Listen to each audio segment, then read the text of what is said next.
جادو اردو زبان کا لفظ ہے. عربی میں اس کے لیے سحر کا لفظ استعمال ہوتا ہے. سحر کا لغوی معنی ہوتا ہے دھوکہ دینا، ہیلا کرنا، حقیقت سے پھیر دینا، باطل کو حق کی صورت میں ظاہر کرنا، یا کوئی چیز کسی کے سامنے اس طرح ملمہ سازی کر کے پیش کرنا کہ دیکھنے والے حیران اور ششدر رہ جائیں. یعنی کسی چیز کو اس طریقے سے پیش کرے کہ دوسروں کو انسان حیران کر دے. اور سحر کا جو اصطلاحی معنی ہے، اس کی علماء نے مختلف طرح تعریف بیان کی ہے. امام زہری کہتے ہیں جادو ایک ایسا عمل ہے جو شیطان جن کی مدد سے کیا جاتا ہے، یعنی جادو میں جنات ملوث ہوتے ہیں. امام راضی کہتے ہیں کہ جادو کا تعلق ہر اس کام کے ساتھ ہوتا ہے جس کا سبب پوشیدہ ہو، جس کی کاز جو ہے وہ چھپی ہوئی ہو اور اس میں دھوکہ دہی نمایاں ہو. لیث رحمہ اللہ کہتے ہیں جادو اس عمل کا نام ہے جس میں پہلے شیطان سے قرب حاصل کیا جاتا ہے، یعنی شیطان کو خوش کیا جاتا ہے، اور پھر اس سے مدد لی جاتی ہے، یعنی اس سے کام لیا جاتا ہے، اس سے کچھ کام کروائے جاتے ہیں جادو کے سلسلے میں. اور یہ قرب کیسے حاصل ہوتا ہے؟ قبیح گناہ کر کے، برے برے گناہ کر کے. کبھی یہ بول کر کیے جاتے ہیں جیسے شرکیہ الفاظ والے دم، کبھی شیطان کی تعریف کے کلمات ہوتے ہیں جس سے وہ خوش ہوتا ہے. اب آپ سوچئے کہ اگر کوئی شیطان کی تعریف کر رہا ہے تو وہ کتنا بڑا گناہ ہے اور اللہ تعالیٰ کو ناراض کرنے والا کام ہے. اور کبھی کوئی ایسا عمل کر کے کہ جس سے جن کو اپنے کنٹرول میں کیا جائے. اسی طرح کچھ اعمال بھی شرکیہ ہوتے ہیں جن کی وجہ سے جنات کو قابو کیا جاتا ہے، جیسے ستاروں کی عبادت یا کسی حرام کام کو لازم کر لینا. اور اس کے علاوہ جتنے بھی نافرمانیوں کے کام ہیں، اللہ کو ناراض کرنے والے کام اور شیطان کو خوش کرنے والے کام، یہ سارے ایسے ہوتے ہیں کہ جن سے عموماً جنات کا قرب حاصل کیا جاتا ہے، شیطان کا قرب حاصل کیا جاتا ہے، اور پھر ان سے کام لے کر لوگوں پہ جادو مسلط کیا جاتا ہے. یعنی جادو میں عام طور پر شیاطین کو استعمال کیا جاتا ہے اور شیطان کے ذریعے وہ کام کروائے جاتے ہیں. قرآن مجید میں جادو کا ذکر آتا ہے اور اس کے لیے لفظ سحر استعمال ہوا ہے. قوم فرعون کے اندر جادو بہت تھا تو وہاں بھی سحر کا ذکر ہے، جو رسیوں اور لاٹھیوں کی شکل میں سحر بنا کر لائے تھے، اور اس میں چیز کی حقیقت کچھ تھی لیکن انہوں نے اس طرح کا طریقہ اختیار کیا جس سے وہ لاٹھیاں سانپ نظر آ رہے تھے. اور اگر ان ساری آیات کا ہم مطالعہ کریں جو قرآن مجید میں آتی ہیں تو ان سے یہ پتہ چلتا ہے کہ جادو سے انسان کے اوپر بہرحال اثر ہوتا ہے، چاہے وقتی ہو، جیسے موسیٰ علیہ السلام، حالانکہ وہ اللہ کے پیغمبر تھے لیکن ان کو وہ رسیاں اور لاٹھیاں کیا نظر آئیں، دوڑتے ہوئے سانپ نظر آئیں اور تھوڑی دیر کے لیے وہ خوفزدہ ہوئے. تو اس سے کیا پتہ چلتا ہے کہ جادو کی ایک حقیقت بہرحال ہے، وہ ایسی چیز ہے کہ جو دوسرے انسان کو متاثر کر سکتا ہے، چاہے وقتی طور پر ہو یا پھر لانگ ٹرم ہو، چاہے روحانی طور پر ہو یا جسمانی طور پر. اس سے دوسروں کو خوفزدہ بھی کیا جا سکتا ہے، پریشان کیا جا سکتا ہے، میاں بیوی کے درمیان محبت یا نفرت پیدا کی جا سکتی ہے. لیکن ہوتا یہ سب کچھ اللہ کے اذن سے ہے. جیسے باقی چیزیں اللہ کے اذن سے اثر کر جاتی ہیں، مثلاً آپ کسی کو ایک تھپڑ لگاتے ہیں تو اس کو چوٹ لگتی ہے تو اس کو درد ہوتا ہے، تو اسی طرح بعض الفاظ جو ہیں وہ ہرٹ کرتے ہیں. عام طور پر بھی جب کوئی کسی کو گالی دے یا کوئی برا بھلا کہے یا تانا دے یا کوئی کسی کا مذاق اڑائے تو اس کے اثرات سامنے والے شخص پر آتے ہیں. تو اسی طرح جو جادو کے کلمات ہوتے ہیں مختلف طرح کے، وہ انسان کے نفسیات پر اثر انداز ہوتے ہیں اور بعض اوقات روح سے پھر جسم کی طرف بھی منتقل ہو جاتے ہیں. بعض لوگ اس کا انکار کرتے ہیں، یعنی جادو کے اثرات کا انکار کرتے ہیں، حالانکہ اس کے وجود اور تاثیر کی تائید قرآن مجید سے ہوتی ہے. اور یہ یاد رکھیے کہ اسلام جادو کے عملیات کروانے کو سختی سے منع کرتا ہے، یعنی قرآن و سنت میں اس کی ممانعت آئی ہے اور ایسا کچھ کام کرنے کو کفر قرار دیا گیا ہے، یعنی جادو کو کفر قرار دیا گیا ہے، کبیرہ گناہ قرار دیا گیا ہے. اس لیے کوئی بھی ایسا عمل نہیں کرنا چاہیے جو جادو کی نوعیت سے ہو، کیونکہ وہ ایک کفری عمل ہوگا، کبیرہ گناہ ہوگا، اس پر پکڑ ہوگی. تو آج اس سلسلے میں جس آیت کو ہم نے منتخب کیا ہے جس میں ان باتوں کی مزید وضاحت ہوتی ہے وہ سورۃ البقرہ کی آیت نمبر 102 ہے. ارشاد باری تعالیٰ ہے، اور انہوں نے پیروی کی اس کی جو سلیمان علیہ السلام کی سلطنت میں شیاطین پڑھا کرتے تھے، اور سلیمان نے کفر نہیں کیا بلکہ شیطانوں نے ہی کفر کیا، وہ لوگوں کو جادو سکھاتے تھے. اور اس کے پیچھے لگ گئے جو بابل میں 2 فرشتوں ہاروت اور ماروت پر اتارا گیا تھا، اور وہ دونوں کسی کو کچھ نہیں سکھاتے تھے جب تک یہ نہ کہہ دیتے کہ ہم تو صرف آزمائش ہے، پس تم کفر نہ کرو، یعنی جادو سیکھ کر۔ پھر بھی لوگ ان دونوں سے وہ سیکھتے جس سے مرد اور اس کی بیوی میں جدائی ڈال دے، اور وہ اللہ کے حکم کے سوا اس سے کسی کو کچھ بھی نقصان نہیں دے سکتے تھے، اور وہ سیکھتے تھے جو ان کو نقصان پہنچاتا تھا اور فائدہ نہ دیتا تھا، اور یقیناً وہ جانتے تھے کہ جس نے اس کو خریدا اس کا آخرت میں کچھ حصہ نہیں بنتا، اور البتہ کتنا برا تھا جس کے بدلے انہوں نے اپنی جانوں کو بیچ ڈالا۔ کاش وہ جانتے ہوتے۔ سلیمان علیہ السلام کو اللہ تعالیٰ نے بہت عالی شان سلطنت سے نوازا ہوا تھا، ان کی بہت بڑی حکومت تھی، بہت بڑی بادشاہت تھی۔ وہ واحد ایسے پیغمبر ہیں جن کی حکومت صرف انسانوں پر نہیں بلکہ جنوں پر بھی تھی، پرندوں پر، ہواؤں پر اور دیگر مخلوقات پر بھی تھی۔ یہ تمام چیزیں آپ کے تابع کر دی گئی تھی، اور یہ بہت ان یوزول تھا کیونکہ اس سے پہلے کسی انسان کے تابع یہ سب کچھ نہیں تھا۔ تو ظاہر ہے کہ جو دیکھنے والے تھے وہ حیران ہوتے تھے کہ یہ کس طرح ہو رہا ہے، اور یہ سب کچھ اللہ کے اذن سے ہو رہا تھا۔ اللہ نے ان کو یہ ملکن کبیرہ عطا کی تھی۔ جب وہ فوت ہوئے تو لوگوں نے یہ مشہور کر دیا کہ سلیمان علیہ السلام جادوگر تھے اور جادو کے زور سے یہ سب کام کرتے تھے، ان کا جادو سب پر چلتا تھا۔ آپ صلی اللہ علیہ وسلم کے دور میں بھی یہودیوں کا یہی خیال تھا، تو اس کی تردید میں یہ آیات نازل ہوئی کہ ایسا نہیں تھا۔ تو بنی اسرائیل کے بارے میں بات ہو رہی ہے کہ نبی صلی اللہ علیہ وسلم جو کچھ ان کے پاس لے کر آئے، جو ان کی کتابوں کی تصدیق کرنے والی چیز تھی، اس کو انہوں نے نہیں مانا، اور اس کو چھوڑ کر وہ ان چیزوں کے پیچھے لگ گئے۔ وَاتَّبَعُوا مَا تَتْلُو الشَّيَاطِينُ عَلَىٰ مُلْكِ سُلَيْمَانَ، یعنی جادو وغیرہ کے پیچھے لگ گئے۔ اور ویسے بھی جس قوم میں بھی زوال آتا ہے وہ اعلیٰ چیزوں کو چھوڑ کر ادنا کی طرف جاتی ہے۔ تو وَاتَّبَعُوا اشارہ ہے یہود کی طرف، اور انہوں نے پیروی کی، یعنی یہود نے پیروی کی کس چیز کی؟ مَا تَتْلُو الشَّيَاطِينُ، جو پڑھتے تھے شیاطین، یا جس کے پیچھے لگ گئے تھے، کہ تلا یتلو تلون کا معنی پیروی کرنا بھی ہوتا ہے، پیچھے پیچھے آنا۔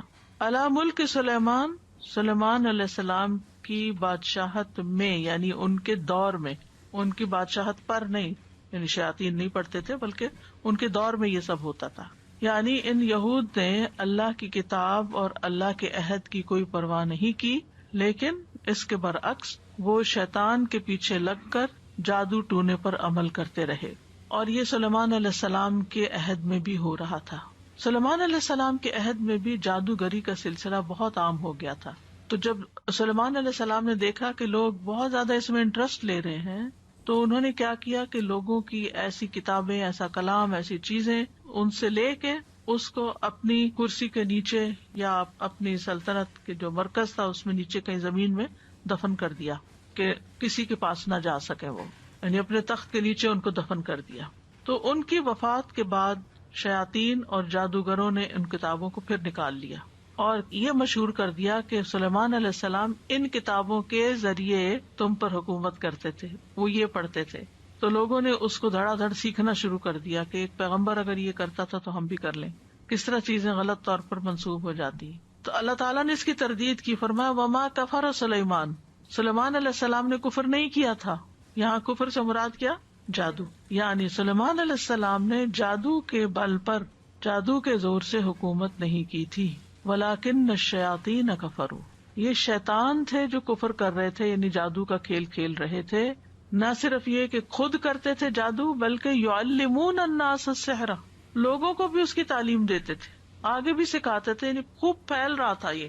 کسی بھی علم کو اگر سکھانے والے پیدا ہو جائیں تو وہ علم پھر عام ہو جاتا ہے، مٹتا نہیں ہے۔ تو چونکہ یہود نے یہ مشہور کر رکھا تھا کہ نعوذ باللہ سلیمان علیہ السلام جادوگر تھے اور ان کی حکومت کا دار و مدار جادو پر تھا، تو اللہ تعالیٰ نے اس کی تردید فرمائی اور بتایا کہ جادو تو کفر ہے۔ وما کفر سلیمان، سلیمان علیہ السلام تو صاحب معجزہ پیغمبر تھے، انہوں نے کوئی کفر نہیں کیا، یہ ان کا معجزہ تھا کہ انہیں چیونٹیوں کی زبان سمجھ آتی تھی، وہ ہدہد کی زبان سمجھتے تھے، وہ جنات اور باقی مخلوقات سے کام لے سکتے تھے، ہوا ان کے تابع تھی۔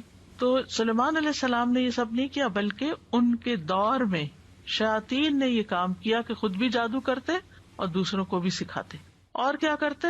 انہوں نے اور کس چیز کی پیروی کی؟ وما انزل علی الملکین، جو اتارا گیا 2 فرشتوں پر، ببابلا، بابل کے شہر میں جو عراق کا ایک شہر ہے، ہاروت و ماروت، ان کا نام ہاروت اور ماروت تھا، یعنی جو ہاروت اور ماروت پر نازل کیا گیا اس کو بھی سیکھتے تھے، یعنی جنات نے اس کی بھی پیروی کی جو فرشتوں پر اتارا گیا تھا۔ اب فرشتوں پر کیوں اتارا گیا؟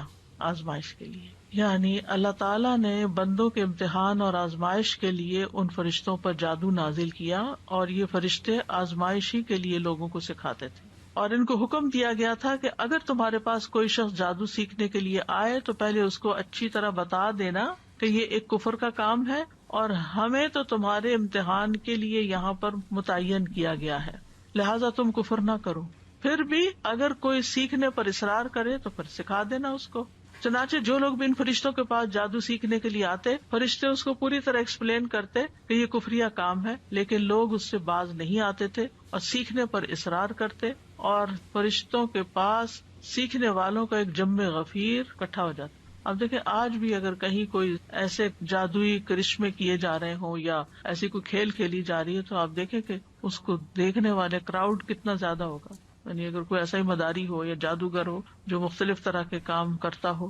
مجھے یاد ہے کہ بچپن میں جب ہم بہت چھوٹے تھے تو اس وقت مداری ہوا کرتے تھے، پتہ نہیں آپ نے کبھی کسی مداری کا کھیل دیکھا یا نہیں، اور بیسیکلی وہ مداری جادوگروں کی ایک قسم ہوتی تھی، اور ہر جمعے کے دن جمعے کی نماز سے پہلے، کیونکہ جمعے کو اس وقت مارکیٹ بند ہوتی تھی، تو ہمارا گھر مارکیٹ کے اوپر تھا، تو خالی سڑکیں ہوتی تھی اور خالی جگہ ہوتی تھی، تو وہ آ کے پورا ایک شو لگاتے تھے، اور اس میں اتنا کراؤڈ ہوتا تھا، ہم تو اوپر سے دیکھ رہے ہوتے تھے، اور ہر جمعے بچے بڑے چھوٹے سب وہ تماشا دیکھ رہے ہوتے تھے۔ اس میں کبھی وہ بچے سے بکرا نکال لیتے، کسی بچے کو لٹا کے چادر دے کے، پھر پتہ نہیں کیا پڑھتے کیا کرتے، کبھی ادھر جاتے کبھی ادھر جاتے، کبھی کوئی بات کراؤڈ سے کرتے، پھر ان سے پیسے لیتے جو تماشبین آتے تھے۔ ٹکٹ تو نہیں ہوتے تھے اس زمانے میں، لیکن یہ کہ کمانے کا یہ ایک ذریعہ بنا ہوا تھا، اور لوگ بھی بڑے خوش ہو کے اس کھیل کو دیکھتے تھے۔ آج کل تو اور طرح کے کھیل دیکھے جاتے ہیں، تو پہلے زمانے میں زیادہ کبڈی اور اس طرح کے کھیل لوگ کھیلتے تھے تو وہ دیکھتے تھے۔ تو بہرحال اس قسم کے کام جب وہ فرشتے ان کو سکھاتے تو بے شمار لوگ سیکھتے۔ آج بھی لوگوں کو پتا ہونے کے باوجود کہ یہ گناہ کبیرہ ہے، پھر بھی لوگ باز نہیں آتے اور جادو کرنے کرانے کے لیے کسی نہ کسی ایسے شخص کے پاس پہنچ جاتے ہیں جو ان کو بے وقوف بناتا ہے، ان سے پیسے لوٹتا ہے اور ان کا دین ایمان خراب کرتا ہے۔ تو یہ ساری چیزیں دراصل انسان کے لیے ایک امتحان ہوتی ہیں، ایک آزمائش ہوتی ہیں۔ وما يعلمان من احد، اور وہ کسی کو نہیں تعلیم دیتے تھے، حتی یقولا، یہاں تک کہ وہ دونوں کہتے، انما نحن فتنۃ، کہ ہم تو تمہارے لیے ایک آزمائش ہے، فلا تکفر، تم کفر مت کرو۔ یعنی آزمائش کیوں رکھی گئی؟ تاکہ لوگوں کو پتہ چل جائے کہ جادو کیا ہوتا ہے اور پیغمبر کی تعلیم کیا ہوتی ہے۔ یہ بھی ایک مقصد تھا فرشتوں کو بھیجنے کا، کیونکہ وہ لوگ کہتے تھے کہ سلیمان علیہ السلام نے جادو کیا، تو نہیں، سلیمان علیہ السلام جو کچھ کر رہے تھے وہ جادو نہیں تھا، یہ فرشتے جادو سکھا رہے تھے۔ ایک طرف پیغمبر کی تعلیم ہے اور ایک طرف فرشتے باقاعدہ جادو کر کے دکھا رہے ہیں کہ یہ جادو ہوتا ہے، اور وہ پیغمبر کی تعلیم ہوتی ہے تاکہ دونوں کے درمیان فرق بھی پتہ چل جائے۔ تو فلا تکفر، تم کفر نہیں کرو، تو اس سے صاف پتہ چلتا ہے کہ جادو کا سیکھنا اور سکھانا کفر ہے۔ لیکن فیتعلمون منہما، پھر بھی لوگ ان سے سیکھ رہے تھے۔ کیا سیکھتے بھی کیا تھے؟ ما یفرقون بہ بین المرء وزوجہ، جس کے ذریعے شوہر اور اس کی بیوی کے درمیان تفرقہ ڈالا جا سکے، یعنی ایسا جادو سیکھ لیتے جس کے ساتھ وہ ہسبینڈ وائف کے بیچ میں تفریق یا جدائی ڈال دیتے تھے۔ جادو کی اس قسم کو صرف کہتے ہیں، صاد کے ساتھ۔ اس کے بالمقابل سحر العطف ہوتا ہے، اور یہ جادو کی سخت ترین اقسام میں سے ہے، کیونکہ یہ جادو انسان کے ہوش حواس ختم کر دیتا ہے اور دیوانگی کی حد تک پہنچا دیتا ہے۔ یعنی ایک جادو صرف ہے جس سے جدائی ہوتی ہے، اور ایک جادو عطف ہے جس سے محبت پیدا ہوتی ہے۔ آپ نے کبھی اشتہار شاید پڑھے ہو اخباروں میں، محبوب آپ کے قدموں میں، یہ عطف والا ہے، اور یہ جب وہ کرتے ہیں تو انسان کے اوپر جیسے پاگل پن کی کیفیت آ جائے، یعنی کہ کسی کی محبت میں وہ دیوانہ ہو جاتا ہے، اور پھر اس کے بعد وہ دیوانوں والی حرکتیں کرتا ہے، جیسے مجنون ہوتے ہیں، جیسے عاشق مجنون ہوتے ہیں، اس قسم کی حرکتیں۔ جی ہاں، ایڈورٹائزمنٹ کرتے ہیں، ایسی ایڈورٹائزمنٹ کر کے پیسہ لینا بھی حرام ہے، ایک دفعہ کسی ریڈیو کے آنر نے مجھ سے پوچھا تھا کہ ہمیں اتنے پیسے آفر کیے گئے ہیں کہ ہماری ایڈورٹیزمنٹ کریں، تو آپ کیا کہتی ہیں؟ میں نے کہا بالکل بھی نہیں کریں، کیونکہ جتنے لوگ اس کے ذریعے کفر کریں گے ان سب کے کفر کا وبال آپ پہ پڑے گا کہ آپ نے ان کی رہنمائی کی، آپ نے ان کو راہ دکھائی. کیونکہ بعض اوقات جو لوگ اخبار چلاتے ہیں یا ریڈیو چلاتے ہیں یا ٹی وی یا اس طرح کی چیزیں یا ایون سوشل میڈیا ان کو کمائی کا ذریعہ بنایا ہوا ہے، تو اس قسم کی کسی بھی چیز کو پروموٹ کرنا جو ہے وہ کبیرہ گناہ ہے. اور نہ صرف یہ کہ انسان اس گناہ کا خود وبال اٹھاتا ہے بلکہ جتنے لوگ وہ گناہ کرتے ہیں ان کا بھی وبال اس کے سر پہ آتا ہے.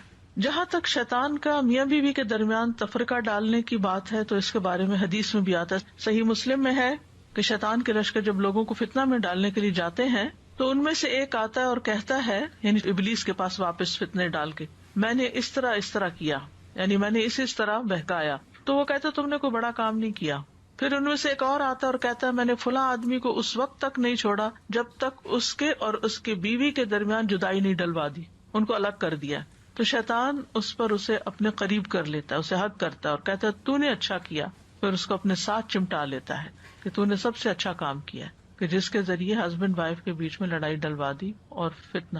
اسی لیے آپ دیکھیں کہ کسی بھی رشتے میں اتنی جلدی ناراضگی پیدا نہیں ہوتی جتنی جلدی مس انڈرسٹینڈنگ اور ناراضگی ہسبینڈ وائف کے بیچ میں پیدا ہوتی. ایک تو ایکسپیکٹیشن بہت زیادہ ہوتی ہیں، لیکن اس کے علاوہ بھی آپ نے دیکھا ہوگا کہ دوسرے رشتوں میں اعتماد کچھ زیادہ ہوتا ہے، یعنی ماں اور بچے کے رشتے میں، بہن بھائیوں میں، دوستوں میں.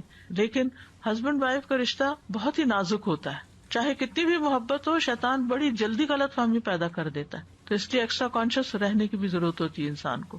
وما ہم بضارین بہ من احد الا باذن اللہ، اور وہ کسی کو بھی نقصان نہیں پہنچا سکتے مگر اللہ کے اذن سے. یہ بھی ہر بندے کو یاد رکھنا چاہیے کہ کوئی جادو نقصان نہیں دے سکتا اگر اللہ کا اذن نہ ہو. جادو کچھ بھی نہیں کر سکتا. تو اس لیے انسان کو بلا وجہ کے وہم اور خوف میں مبتلا نہیں رہنا چاہیے کہ کوئی ہم پہ جادو نہ کر دے، لگتا ہے کسی نے کچھ کر دیا ہے، لگتا ہے کچھ اثر ہے. ہر چیز کے بارے میں یہ نہیں سوچنا چاہیے. یعنی جو جادو سیکھنے اور سکھانے والے ہیں وہ کسی کو بھی نقصان نہیں پہنچا سکتے، مگر تقدیر میں اگر کوئی نقصان لکھا ہے تو پھر وہ ہو جائے گا. اللہ کی مشیت ہو تو نقصان پہنچ جائے گا. تو اس سے یہ پتہ چلتا ہے کہ اللہ کی قدرت تمام اسباب سے بڑھ کر ہے. اسباب کتنے بھی بڑے کیوں نہ ہوں، ان میں جو تاثیر ہوتی ہے وہ صرف اللہ کے اذن سے ہوتی ہے. مثلاً آگ جلاتی ہے، آگ جلانے کا سبب ہے، لیکن ابراہیم علیہ السلام کے لیے اللہ تعالیٰ نے آگ کو حکم دیا کہ نہیں جلانا. قلنا یا نار کونی بردن، آگ تم نے گرم نہیں ہونا بلکہ ٹھنڈی ہونا ہے. وسلامن، نقصان نہیں دینا بلکہ سلامتی والی بننا ہے. اللہ ابراہیم علیہ السلام وہی آگ ہے. لیکن جب اللہ کا حکم کچھ اور ہوا تو آگ نے بھی اپنا کام بدل دیا. تو اسی طرح کوئی بھی چیز چھوٹی سے چھوٹی، بڑی سے بڑی، کوئی کھانا ہو، پانی ہو، دوا ہو، علاج ہو، ہمیشہ یہ ذہن میں رہے کہ میں یہ سبب اختیار کر رہا ہوں، بس اس کے اندر کوئی طاقت نہیں. طاقت تو اللہ کے کلام میں ہے یا اللہ کے حکم میں ہے، اللہ ہی کے اذن سے ہوگا جو ہوگا. ساری قدرت اور اختیار اس کے پاس ہے. وہ شفا دے گا تو شفا ہوگی، وہ اثر ڈالے گا تو اثر ہوگا، وہ طاقت بخشے گا تو طاقت ملے گی. کوئی کچھ نہیں کر سکتا. یہ چیز انسان کو بے خوف کر دیتی ہے، لوگوں سے، جنوں سے، ہر چیز سے نڈر کر دیتی ہے کہ کوئی کچھ نہیں بگاڑ سکتا جب تک اللہ کا اذن نہ ہو. تو ہمیشہ انسان پھر کیا کرتا ہے؟ اللہ تعالیٰ کی پناہ لیتا ہے، پروٹیکشن میں آتا ہے کہ اللہ تعالیٰ آپ مجھے پروٹیکٹ کریں. تو یہ جملہ ہمیشہ یاد رکھیے، اللہ کی قدرت اسباب سے بڑھ کر ہے. اللہ کی قدرت اور طاقت اسباب سے بڑھ کر ہے. تو جب بھی اسباب موجود ہو لیکن اللہ کی اجازت نہ ہو تو وہ مؤثر نہیں ہوتے. قل لن یصیبنا الا ما كتب اللہ لنا هو مولانا، کہہ دیجئے ہمیں ہرگز کوئی مصیبت نہیں آئے گی مگر وہی جو اللہ نے لکھی ہے، وہی ہمارا پروٹیکٹر ہے، هو مولانا. اب چونکہ اسباب اللہ کے اختیار میں ہے تو اس کا یہ مطلب نہیں کہ پھر ہم اسباب اختیاری نہ کریں. یہ نہیں اس کا معنی کہ انسان یہ کہے کہ جب ہر کام اللہ کے اذن سے ہونا تو پھر میرے کرنے کا کیا فائدہ. نو، اللہ ہی نے حکم دیا اسباب اختیار کرنے کا. بعض لوگ کہتے ہیں اللہ کو تو پتہ ہی ہے ہمیں کیا مشکل ہے اور کیا ضرورت ہے، تو دعا کرنے کا کیا فائدہ، وہ خود ہی کر دے گا. اگر اس نے کرنا ہو تو خود ہی کر دے گا. نہیں، کرنا اس نے ہے، لیکن ہمیں دعا مانگنے کے لیے کہا گیا ہے کہ ہم دعا مانگیں. یہ ہمارے ذمہ ہے. ہم اسباب اختیار کریں، ہم کوشش کریں. آگے پھر کوشش میں کیا کتنا فائدہ ہوتا ہے یہ تو اللہ کو پتا ہے اور اللہ ہی ڈالتا ہے. کسی کی چھوٹی سی کوشش ہوتی ہے اور اس میں بڑی ڈھیروں برکت ہو جاتی ہے. عبد الرحمان بن عوف کہتے ہیں کہ میں ایک اینٹ بھی اٹھاتا ہوں تو نیچے سے سونا نکلتا ہے، اور کچھ لوگ سارے پہاڑ بھی اٹھا لیں تو کچھ نہیں نکلتا. رزق میں برکت ہو، اولاد میں برکت ہو، آپ کی کسی ایفرٹ میں برکت ہو، آپ کچھ امتحان دے رہے ہیں، کچھ پڑھ رہے ہیں، کوئی کام آپ کر رہے ہیں، کرنا اس میں، یہ توحید ہے. اور یہ سبق ہمیں اچھی طرح دل کے اندر راسخ ہونا چاہیے. اس لیے انسان بندوں پر ڈپینڈ نہ کرے. اس کا یہ مطلب نہیں کہ پھر کہہ کہ جائیں سب چلے جائیں، میرا تو کسی سے کوئی تعلق نہیں. اللہ کی خاطر اچھے اخلاق اختیار کرے، میل جول رکھے، اللہ کی خاطر محبت کرے، لیکن توقعات نہ رکھے کہ یہ کچھ کر دیں، کیونکہ جب وہ بےچارے نہیں کر سکتے تو پھر آپ کو مایوسی ہوتی ہے، پھر آپ ان پہ ناراض ہوتے ہیں. تو یہ جو اللہ کی قدرت ہے نا، اور اللہ تعالیٰ کو پہچاننا اور ہر کام میں اس کو یاد رکھنا، یہی عبادت ہے. پھر ہر چیز عبادت بن جاتی ہے جب آپ اس کی خاطر کرتے ہیں اور اس کو یاد رکھ کے کرتے ہیں. تو ہمیں ہمیشہ یاد رکھنا چاہیے کہ ہر نعمت بھی اللہ کی طرف سے، وما بکم من نعمت فمن اللہ، اور تکلیف بھی اللہ کے اذن سے آتی ہے.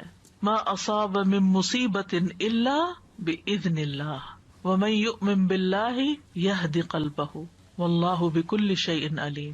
جو مصیبت بھی آتی ہے اللہ کے اذن سے آتی ہے، اور جو شخص اللہ پر ایمان لائے تو اللہ اس کے دل کو ہدایت بخش دیتا ہے. جو اللہ پہ بھروسہ کرتا ہے پھر اللہ تعالیٰ اس کے دل کو سیدھا کر دیتا ہے، اس کو اطمینان دے دیتا ہے، صبر دے دیتا ہے، یقین دے دیتا ہے، اور وہ تکلیف کے اندر بھی آرام سے بیٹھا رہتا ہے، کیونکہ اس کو یقین ہوتا ہے کہ میرا رب ہے جو اس تکلیف کو دور کر سکتا ہے، اس پہ قادر ہے. عبداللہ بن مسعود کہتے ہیں وَمَن يُؤْمِن بِاللَّهِ يَهْدِ قَلْبَهُ، یہ وہ شخص ہے کہ جب اس پر کوئی مصیبت آ پڑے تو وہ اس پر بھی راضی رہتا ہے، بلکہ سمجھتا ہے کہ یہ اللہ ہی کی طرف سے ہے، اللہ کے اذن سے آئی ہے، ورنہ نہ آتی. اور سورۃ توبہ میں آتا ہے قُل لَن يُصِيبَنَا إِلَّا مَا كَتَبَ اللَّهُ لَنَا، کہہ دیجیے ہمیں ہرگز کوئی نقصان نہیں پہنچے گا مگر وہ جو اللہ نے ہمارے لیے لکھ دیا، یہ ہماری تقدیر میں تھا. یہ نقصان یعنی کوئی انسان کچھ نہیں بگاڑ سکتا ہمارا. ہاں اگر اللہ نے لکھا ہے تو وہ سبب بن جائے گا نقصان کا، اور پھر کوئی انسان اس تکلیف کو دور بھی نہیں کر سکتا جب تک اللہ کا اذن نہ ہو. تو جیسے ایک سبب بنا تکلیف کے آنے کا، تو اللہ کے اذن سے دوسرا سبب بن سکتا ہے اس تکلیف کے جانے کا. لہٰذا اللہ ہی کی طرف رجوع کرنا چاہیے انسان کو. پھر فرمایا وَيَتَعَلَّمُونَ مَا يَضُرُّهُمْ وَلَا يَنفَعُهُمْ، اور وہ سیکھتے تھے یعنی لوگ ان فرشتوں سے جو انہیں نقصان دیتا تھا. یعنی جادو کا سیکھنا نقصان دہ عمل ہے. دنیا میں بھی بعضوں کا جادو کرنے والے پر پلٹ آتا ہے. وَلَا يَنفَعُهُمْ، اور ان کو فائدہ نہ دیتا تھا. تو اس سے یہ پتہ چلتا ہے کہ جادو کا نقصان جو ہے وہ دنیا میں بھی ہے، کیونکہ جس انسان کو آپ نے تکلیف پہنچائی، ہو سکتا ہے وہ بد دعا دے آپ کو، یا وہ جب اس کی کاٹ کرے تو پھر وہ جیسے بد دعا جو ہوتی ہے وہ دینے والے پر واپس پلٹتی ہے، تو ایسے ہی جادو کرنے والے پر اس کا اثر واپس پلٹ. تو عام طور پر اگر آپ جادوگروں کو دیکھیں تو ان کے اندر کوئی سکون اور چین نام کی چیز نہیں ہوتی، یعنی ان کی زندگی خوشحال نہیں ہوتی. آپ جادوگروں کو کوئی محلات میں رہتے ہوئے نہیں دیکھیں گے، بلکہ عموماً مفلوق الحال ہی ہوتے ہیں.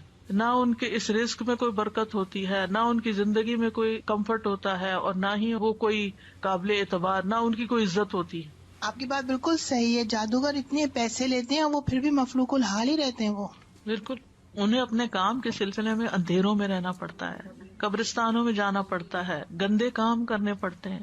تو ایسا سب کچھ کرنے والا خوش کہاں سے ہو سکتا ہے؟ ایک دفعہ میں نے ٹی وی پہ ایک مارننگ شو دیکھا تھا کافی عرصہ پہلے، اس میں جادوگر اور اس قسم کے اور اس کا جو ماحول بنایا ہوا تھا وہ اتنا خوفناک تھا جس کی کوئی حد نہیں. لیکن میں نے تھوڑا سا وہ پروگرام دیکھا تو اس کے اندر وہ بتا رہے تھے کہ وہ جو جادوگر آیا ہوا تھا اس کے پاس 300 بلیاں ہیں کراچی میں، کالے رنگ کی بلیاں، اور بلیوں کا بھی کالا ہونا ضروری ہے. جی بالکل صحیح. جو کالا رنگ ہے نا، جی آگے میں انشاءاللہ آپ کو بتاؤں گی کہ یعنی سب سے زیادہ جو جادو ہے وہ کالے رنگ کے اوپر اثر کرتا ہے. اور وہ چند بلیاں تو اپنے ساتھ بھی لے کر آئے ہوئے تھے اسٹوڈیو میں. وہ اتنی ہولناک اور اتنی خوفناک اس آدمی کی شکل تھی کہ اس کو دیکھ کے وحشت ہو رہی تھی اور کراہت آ رہی تھی، ایسا نحوست اس کے اوپر سے آ رہی تھی. جیسے آپ سوچیں کہ ایک انسان جو صاف ستھرا ہو، اس سے خوشبو آتی ہو، مطلب یہ کہ پرسکون انسان ہو، اور ایک انسان جو اندھیروں میں رہتا ہو اور شیطانوں کے ساتھ انٹریکٹ کرتا ہو اور گندگی میں رہتا ہو، کیا یہ دونوں برابر ہو سکتے ہیں؟ تو جادو کرنے والے کو لا محالہ یہ گندے کام کرنے پڑتے ہیں. تو یہ ان کو نقصان ہی دیتا ہے.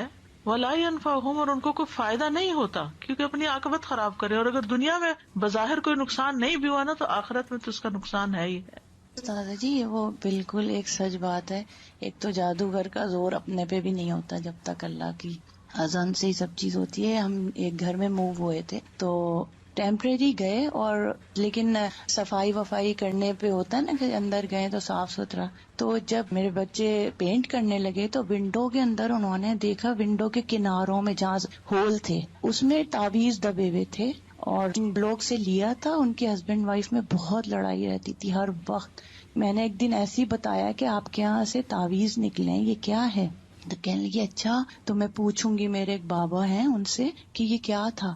تو انہوں نے فون کیا اور پوچھا تو کہنے لگے جس پہ تمہارا شک آ رہا ہے نا یہ وہی ہے. اب شک تو اپنی دوست پہ آ رہا تھا اس کو بہت زیادہ کہ وہ میرے ہسبینڈ سے بہت. تو اب یہ برا گمان کسی کے بارے میں کرنا یہ بذات خود حرام ہے. تو میرا خیال ہے یقین نہیں رکھنا چاہیے جادوگروں کے اوپر بھی. بالکل نہیں. استاذہ میرا سوال